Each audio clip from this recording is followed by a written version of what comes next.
ఒక చిన్న నిర్లక్ష్యం పెద్ద అమౌంట్కి దారి తీస్తుంది. ఏం చేస్తున్నారు? Gear box repair. Gear box bearing పోయింది. బేరింగ్ పోయిందా? ఎందుకు పోయింది sir gear box? Oil change చేయకుండా బేరింగ్ పోయింది సార్. ఆయిల్ చేంజ్ చేయకుండా బేరింగ్ మూడు బేరింగ్ పోయింది. ఆయిల్ లేకుండా వెళ్ళిపోయింది.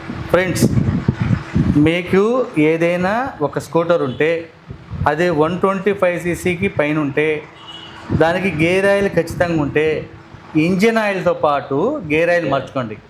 అలా మార్చుకున్నందువల్ల ఏంటంటే మీ గేర్ బాక్స్ అనేది, అంటే వెహికల్ యొక్క గేర్ బాక్స్ అనేది డ్యామేజ్ అవుతుంది.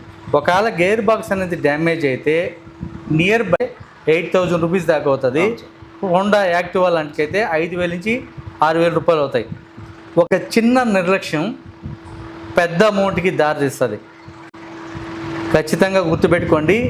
ఈ ఇంజిన్ ఆయిల్ సర్వీస్తో పాటు గేర్ ఆయిల్ సర్వీస్ కూడా చేయండి. 100% ఇంజిన్ అనేది మీ యొక్క రైడ్ స్మూత్గా ఉంటుంది. సార్, మీరు ఎంతకాలంగా హచ్ ఇంజిన్ ఆయిల్ వాడుతున్నారు? 2 సంవత్సరాలు వాడుతుంది సార్. 12 ఇయర్స్కి వాడుతున్నారు. ఇంతకుముందు కంపెనీ ఏమి ఇచ్చింది మీకు? Washing machine sir. Fully automatic washing machine ఇచ్చింది. నేనే ఇచ్చాను అనమాట అప్పుడు వచ్చి, అంతే కదా? ఓకే సార్, మీరు మంచి కస్టమర్ అని చెప్పి కాంప్లిమెంటరీగా ఒక గిఫ్ట్ ఇస్తున్నాం సార్. నెక్స్ట్ టైం ఒక స్మార్ట్ వాచ్ ఇచ్చేదానికి ట్రై చేస్తాం. వాడుతూ ఉండండి. మళ్ళీ ఒక పెద్ద గిఫ్ట్తో కలుసుకుందాం సార్.